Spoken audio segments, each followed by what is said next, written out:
Hello friends, welcome back on my YouTube channel Unwritten Love Story। Scene की starting में हमें एक बड़ा सा इंटरनेशनल एयरपोर्ट दिखाया जाता है। लोग अपने सूटकेस के साथ इधर उधर भाग रहे थे। अनाउंसमेंट हो रही थी। फ्रीन और बेकी एक लग्जरी लाउंज में बैठे थे। बेकी ने एक ब्लैक वॉलमट सूट पहना है। उसमें वो हमेशा की तरह एलिगेंट और पावरफुल लग रही थी। फ्रीन ने एक सिंपल वाइट शर्ट और ब्लू जींस पहनी है। वो थोड़ा नर्वस लग रही थी। फ्रीन अपनी चेयर से उठती है और बोलती है, मैं कॉफ़ी लेकर आती हूँ। बेकी बिना देखे लैपटॉप पे काम करते हुए बोलती है, हम्म। फ्रीन कॉफ़ी शॉप की तरफ बढ़ जाती है और ऑर्डर करती है एक ब्लैक कॉफ़ी। तभी बेकी भी वहीं आ जाती है और फ्रीन के साथ खड़ी हो जाती है। वो काउंटर लेडी स्माइल करती है और बोलती है, मैम योर कॉफ़ी 500 बाट। ये सुनकर बेकी अपना वॉलेट निकालती है और कार्ड देते हुए बोलती है, मैं देती हूँ। बट फ्रीन बेकी के हाथ को रोकती है और फायरली बोलती है, नो मैं पेमेंट कर दूंगी। ये सुनकर बेकी फ्रीन की तरफ देखती है थोड़ा सरप्राइज होकर। बेकी फायरली बोलती है, now you are my wife and I am your husband. मेरे पैसे तुम्हारे भी हैं। बट फ्रीन अपने गुस्से को कंट्रोल करते हुए बोलती है, नहीं मैं तुम्हारे पैसे नहीं लूँगी। हमारी डील में ये कहीं नहीं लिखा कि मैं तुम्हारे पैसे लूँ। सो सॉरी बट मैं नहीं लूँगी। इतना बोलकर फ्रीन अपना पैसा देकर कॉफ़ी ले लेती है। बेकी वहीं खड़ी रह जाती है थोड़ा शॉक्ड और थोड़ा सरप्राइज फेस के साथ। बेकी फ्रीन के पीछे चलते हुए बोलती है, मुझे पहली बार किसी लड़की ने मेरे पैसे लेने के लिए मना कर दिया।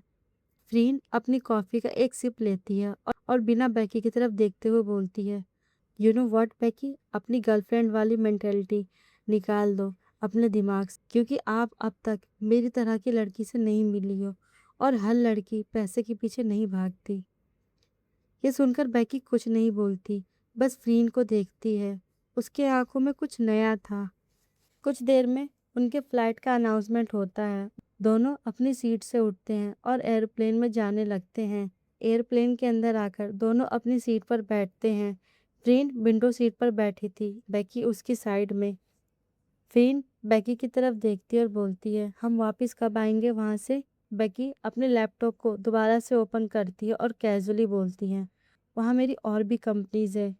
मेरे कंपनीज में अभी थोड़ी प्रॉब्लम चल रही है। मैं उन्हें ठीक करते ही हम वहाँ से चले आएंगे, ओके। ये सुनकर फ्रीन अपने सर को नोट करती है और बोलती है, ठीक है। फ्लाइट टेक ऑफ करती है। फ्रीन विंडो से बाहर देखती है, क्लाउड्स, स्काई। उसका फेस उदास था। वो सोच रही थी, क्या कर रही हूँ मैं। एक लंबे सफ़र के बाद हमें आइसलैंड का एयरपोर्ट दिखाया जाता है। छोटा लेकिन बहुत ही एलिगेंट। बाहर बर्फ नहीं गिरी थी लेकिन ठंड लग रही थी। लोग जैकेट्स में थे। एक ब्लैक लग्जरी कार एयरपोर्ट के बाहर खड़ी थी। ड्राइवर डोर के पास था। बेकी उसे पहचान जाती है। बेकी फ्रीन के हाथों को होल्ड करती है और कार की तरफ बढ़ने लगती है। फ्रीन कार में बैठ जाती है डोर के पास। बेकी भी बैठती है। फिर वो फ्रीन की तरफ देखती है। फ्रीन अपनी सीट को चेंज करती है और बेकी से थोड़ा दूर बैठ जाती है। ये देखकर बेकी स्माइल करती है और फ्रीन के बिल्कुल पास जाकर बैठ जाती है और बोलती है, डार्लिंग गुस्सा नहीं होते। अब हम यहाँ अपने कैरेक्टर में रहेंगे। ये ड्राइवर है हमें देखने के लिए। ये सुनकर फ्रीन कुछ नहीं बोलती, अपना मुंह फेर लेती है। बेकी स्माइल करते हुए फ्रीन के कानों में धीरे से बोलती है, डोंट वरी माय लव, वो हमें सुन नहीं सकता मिरर की वजह से। चलो अब स्माइल करो और एक अच्छी वाइफ बनो, ओके माय लव। ये सुनकर फ्रीन अपने दांतों को भींचती है और एक फेक स्माइल के साथ बोलती है, you know what Becky, I just hate you. Becky Freen के हाथों को होल्ड करती है और बहुत ही सॉफ्टली बोलती है, आई नो डार्लिंग, और ये चीज़ मुझे बहुत अच्छी लगती है, क्योंकि मुझे वो लड़कियां बिल्कुल भी पसंद नहीं है जो मुझसे प्यार करे, जो मुझसे उम्मीद रखे। कार चल रही थी। फ्रीन अपना हाथ छुड़ाती है लेकिन बेकी नहीं छोड़ती। अब हमें इवनिंग दिखाया जाता है। वो कार आर्मस्ट्रॉन्ग मैंसन के एंट्रेंस पे आती है। हमें एक बड़ा सा मैंशन दिखाया जाता है यूरोपियन स्टाइल में। गार्डन, फाउंटेन, वाइट पिलर्स, बिल्कुल फेरी टेल जैसा। कार गेट के अंदर आती है। फ्रीन विंडो से सब कुछ देख रही थी। उसकी आंखें बड़ी हो जाती हैं। फ्रीन खुद से बहुत ही सॉफ्टली कहती है, ये कितनी प्यारी जगह है। तभी बेकी फ्रीन को होल्ड करती है और उसे किस करना स्टार्ट कर देती है सडनली विदाउट वार्निंग। ये देखकर फ्रीन बिल्कुल शॉक्ड हो जाती है। वो उसे धक्का देती है और बोलती है, बेकी क्या कर रही हो, बिहेव योरसेल्फ। बेकी फिर से फ्रीन के करीब आती है और बहुत ही स्लोली बोलती है, देखो फ्रीन, हम दोनों न्यूली मैरिड है और हमें अपने घर वालों को दिखाना होगा कि हमारे बीच कितना प्यार है। इतना बोलकर बेकी फ्रीन से दूर होती है और बोलती है, ये लिपस्टिक का निशान मेरे कपड़े पे लगा दो और अपने शर्ट के बटन को ऊपर नीचे लगा लो। फ्रीन गुस्से में बेकी की तरफ देखती है और बोलती है, you know what Becky, you are crazy, just a crazy women. ये सुनकर बेकी स्माइल करती है और फिर से फ्रीन को होल्ड करती है और उसके नेक पर एक सॉफ्ट बाइट करती है। फ्रीन दर्द में चिल्लाती है और गुस्से में बेकी की तरफ देखती है। बेकी स्माइल करते हुए कार से उतर जाती है और अपने लिप्स पर लगी लिपस्टिक को साफ करती है। फ्रीन भी उतरती है। उसने अपने बटन ऊपर नीचे लगा लिए थे, उसके बाल बिखरे हुए थे।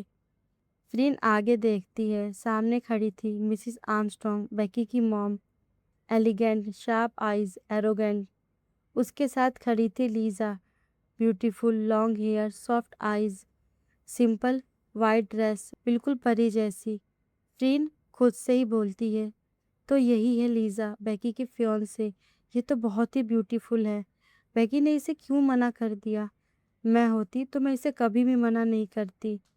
फ्रीन ये सब सोच ही रही थी, तभी बेकी फ्रीन के पास आती है और उसके हाथों को होल्ड करती है और आगे बढ़ती है और अपनी मॉम के पास ले जाती है। बेकी अपनी मॉम से कुछ बोलती उससे पहले उसकी मॉम बहुत ही गुस्से में बोलती है, बेकी तुम ऐसा कैसे कर सकती हो, लीजा तुम्हें कितना प्यार करती है। इतना बोलकर वो फ्रीन की तरफ देखती है एक डिस्गस्टिंग नज़रों से और बोलती है, मुझे नहीं लगता कि ये तुम्हारी वाइफ है। मेरी नज़र में ये लड़की तुम्हारी मिस्ट्रेस है। ये सुनकर फ्रीन बिल्कुल शॉक्ड हो जाती है। उसका मुंह फुल जाता है। बेकी बहुत ही कामली लेकिन फायरली बोलती है, मॉम, ये फ्रीन है मेरी वाइफ। मैं इससे प्यार करती हूँ और अब से ये इस घर की बहू है। जो रिस्पेक्ट मुझे मिलती है, मैं चाहती हूँ उतनी ही रिस्पेक्ट और प्यार फ्रीन को मिले। ये सुनकर मिसेस आर्मस्ट्रॉन्ग एक फेक स्माइल करती है। उनका फेस बिल्कुल कोल्ड हो गया था। वो बेकी की तरफ देखती है और गुस्से में बोलती है, बेकी तुम्हें क्या लगता है मैं फूल हूँ? क्या मुझे नहीं पता कि लड़कियां तुम्हारे लिए एक ड्रेस जैसी हैं, आज ये तो कल दूसरी। तुम क्या सोचते हो तुम किसी भी मिस्ट्रेस को मेरे सामने ले आओगे और अपनी वाइफ बोल दोगे और मैं मान जाऊंगी? नहीं बेकी, ऐसा नहीं हो सकता। लीजा तुम्हें बचपन से प्यार करती है, वो हमेशा तुम्हारी केयर करती है। मेरे लिए लीजा ही तुम्हारी वाइफ बनेगी और कोई भी नहीं। ये सुनकर बेकी कुछ बोलने ही जाती है, तभी एक सॉफ्ट वॉइस आती है। लीजा आगे बढ़ती है और अपने हाथों को जोड़ती है। उसकी आंखों में आंसू होता है। वो बोलती है, नो मॉम, अब प्लीज शांत हो जाओ।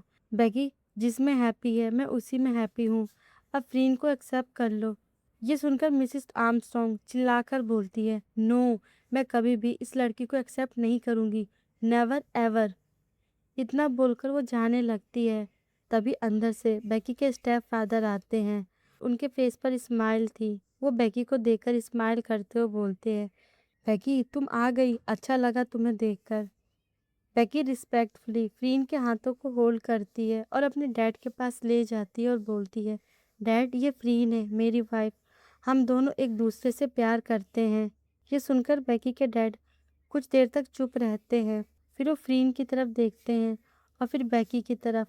फिर वो स्माइल करते हुए बोलते हैं, चलो अब तुम बड़ी हो गई हो, जिसमें तुम्हारी खुशी है मैं खुश हूँ। ये सुनकर बेकी एक रिलीफ की सांस लेती है और बोलती है, थैंक यू डैड, मुझे समझने के लिए। मिस्टर आर्मस्ट्रॉन्ग बेकी की तरफ देखते हैं और एक बार फ्रीन की तरफ देखते हैं और बहुत ही सॉफ्टली बोलते हैं, जाओ बेटा अपने रूम में जाओ, रेस्ट करो और अपनी वाइफ को भी ले जाओ।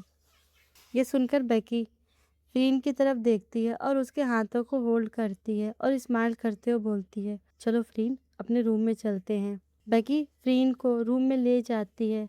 फ्रीन पीछे मुड़कर एक बार लीज़ा की तरफ देखती है। लीज़ा वहीं खड़ी रो रही थी, लेकिन वो कुछ नहीं बोलती।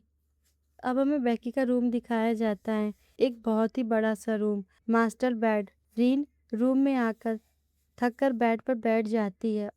बेकी फ्रीन की तरफ देखती है और बोलती है, तुम रेस्ट करो, मैं आती हूँ। इतना बोलकर बेकी वहाँ से चली जाती है। फ्रीन वहाँ अकेली रह जाती है।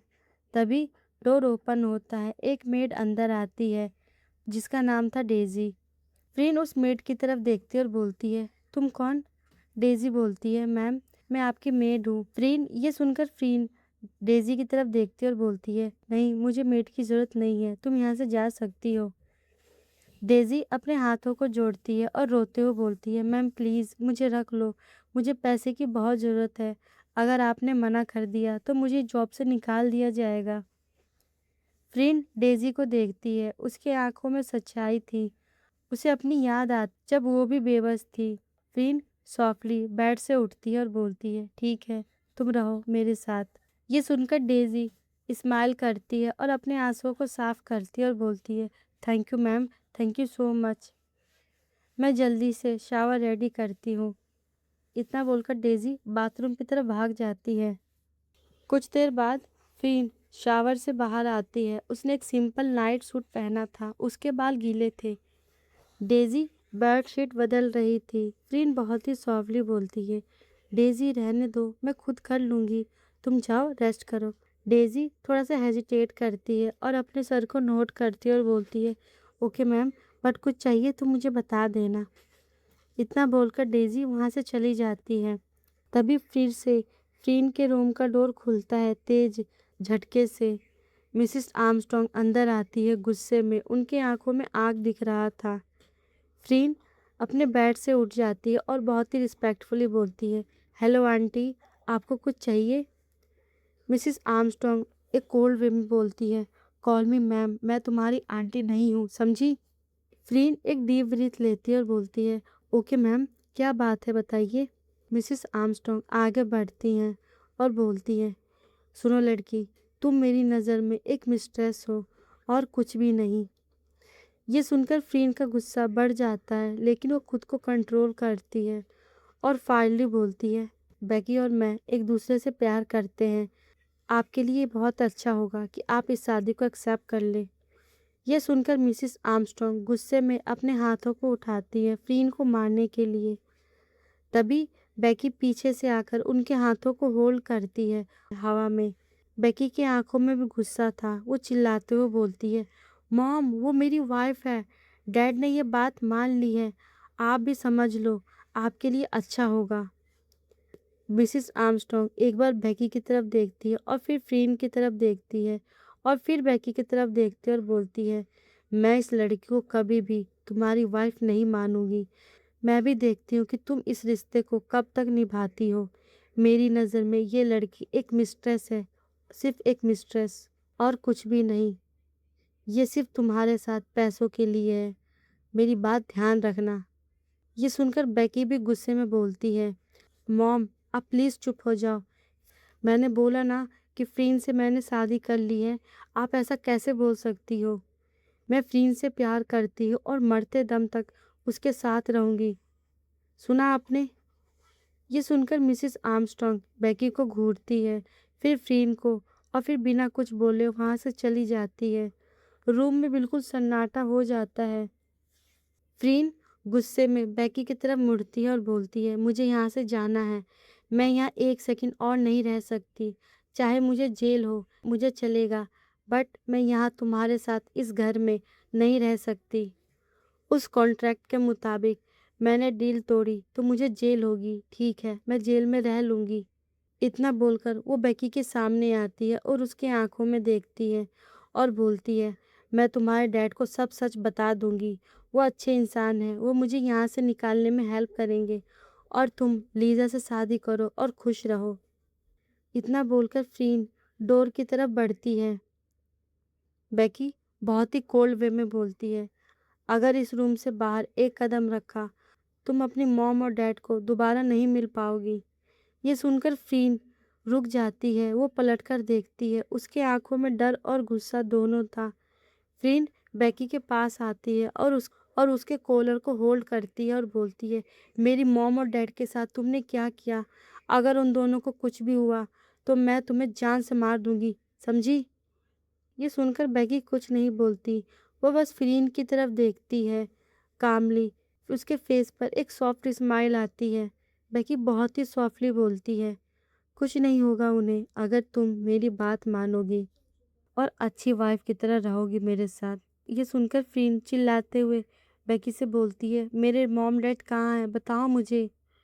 बेकी बहुत ही कामली स्माइल करती है और फिर फ्रीन के हाथों को होल्ड करती है और अपने कॉलर को छुड़ाती है। फिर वो अपने फ़ोन को निकालती है और फ्रीन के डैड को वीडियो कॉल करती हैं। फ्रीन के डैड वो कॉल पिक करते हैं। वो बहुत ही हैप्पी होकर बोलते हैं, बेकी हम दोनों ठीक से पहुंच गए हैं। फ्रीन की मॉम भी यहाँ बहुत हैप्पी हैं और 2 नर्स उनकी देखभाल के लिए भी आ गई हैं। पता है बेटा, मैं हमेशा से चाहता था कि अपनी वाइफ को ऐसी जगह पर ले आऊं, बट मैं ये नहीं कर सका। ये सुनकर बेकी स्माइल करते हुए बोलती है, आप लोग एंजॉय करो, कोई परेशानी होगी तो मुझे बताना। इतना बोलकर बेकी उस कॉल को रख देती है। फिर वो फ्रीन की तरफ देखती है। फ्रीन अभी भी गुस्से में बोलती है, तुमने उन्हें कहाँ भेजा है? तुम जानती हो मॉम का अभी ऑपरेशन हुआ है, तुम ऐसे कैसे कर सकती हो? और बेकी फ्रीन की आंखों में देखती है और बहुत ही गुस्से में बोलती है, मुझे पता था तुम ऐसा करोगी, इसलिए मैंने ऐसा किया। तुम जब तक इस डील में मेरे साथ हो, तुम्हारी मॉम डैड सेफ है। और रही तुम्हारी मॉम की बात, तो मैंने डॉक्टर से बात कर ली थी, उन्होंने परमिशन दे दिया है। उनके लिए वहाँ पे डॉक्टर और नर्स 24/7 रहेंगे। ये सुनकर फ्रीन बहुत ही गुस्से में बोलती है, यू नो व्हाट बेकी, तुम यहाँ से चली जाओ, मुझे अकेला छोड़ दो, प्लीज़ जाओ यहाँ से। बेकी भी गुस्से में वहाँ से चली जाती है और यहीं पे इस एपिसोड की एंडिंग होगी। देखते हैं नेक्स्ट एपिसोड में क्या होगा। अगर आपको ये वीडियो अच्छी लगे सो प्लीज़ मेरी वीडियो को लाइक करें। कोई नया हो आई रिक्वेस्ट मेरे चैनल को सब्सक्राइब करें। कमेंट करके बताएं आपको ये वीडियो कैसी लगी। मैं आपसे मिलती हूँ एक नए वीडियो में। जब तक अपना ख्याल रखिए। Bye bye.